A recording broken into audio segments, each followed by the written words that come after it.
sweetheart, it's Grandma. I've got a book to read to you. This one's called Last Stop on Market Street.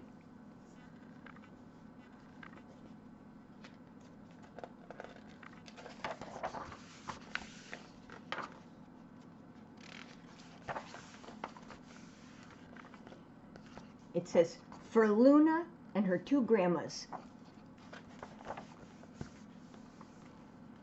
CJ pushed through the church doors, skipped down the steps. The outside air smelled like freedom, but it also smelled like rain, which freckled CJ's shirt and dripped down his nose.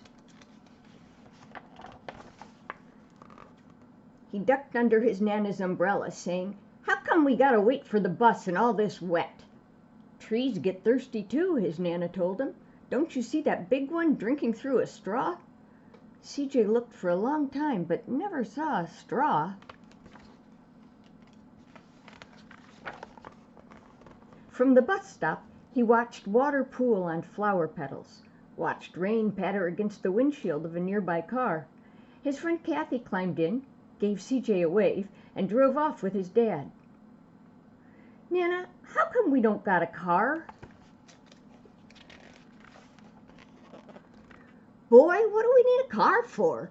We got a bus that breathes fire and old Mr. Dennis who always has a trick for you." The bus creaked to a stop in front of them. It sighed and sagged, and the doors swung open.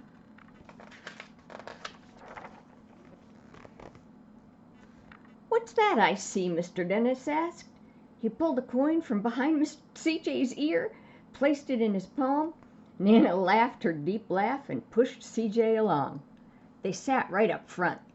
The man across the way was tuning a guitar. The old woman with curlers had butterflies in a jar. Nana gave everyone a great big smile and a good afternoon.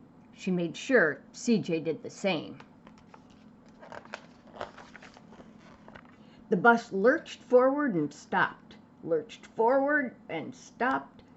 Nana hummed as she knit. "How come we always gotta go here after church?" CJ said. "Miguel and Colby never have to go nowhere." "I feel sorry for those boys," she told him. "They'll never get a chance to meet Bobo or the Sunglass Man, and I hear Trixie got herself a brand new hat." CJ stared out the window, feeling sorry for himself. He watched cars zip by on either side, watched a group of boys hop curbs on bikes. A man climbed aboard with a spotted dog. CJ gave up his seat. "How come that man can't see?" "Boy, what do you know about seeing?" Nana told him. "Some people watch the world with their ears." "That's a fact. Their noses, too," the man said, sniffing at the air. "That's a mighty fine perfume you're wearing today, ma'am." Nana squeezed the man's hand and laughed her deep laugh.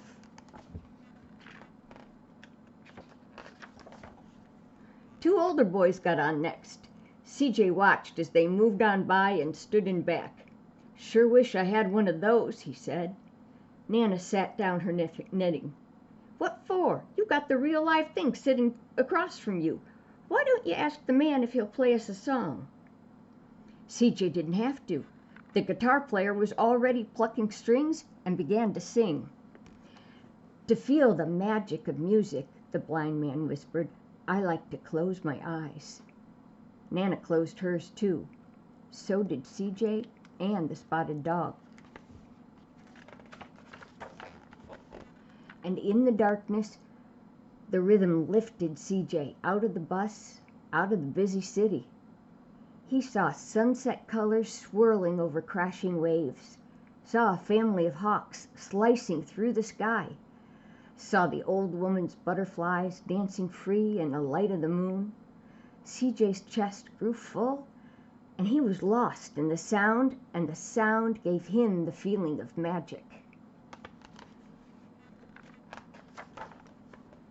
The song ended, and CJ opened his eyes. Everyone on the bus clapped, even the boys in back.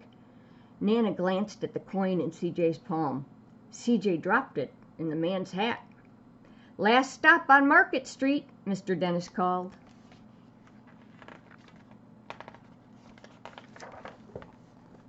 CJ looked around as he stepped off the bus.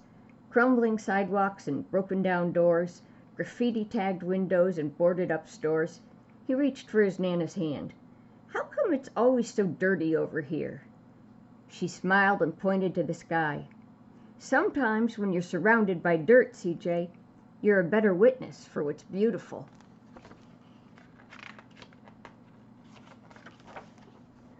CJ saw the perfect rainbow arcing over their soup kitchen. He wondered how his Nana always found beautiful where he never even thought to look. He looked all around them again, at the bus rounding the corner out of sight, and the broken street lamps still lit up bright, and the stray cat shadows moving across the wall.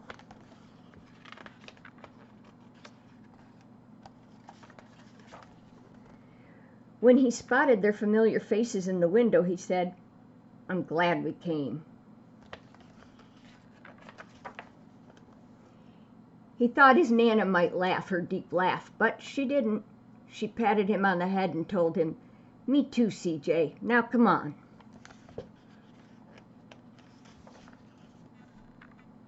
There they are.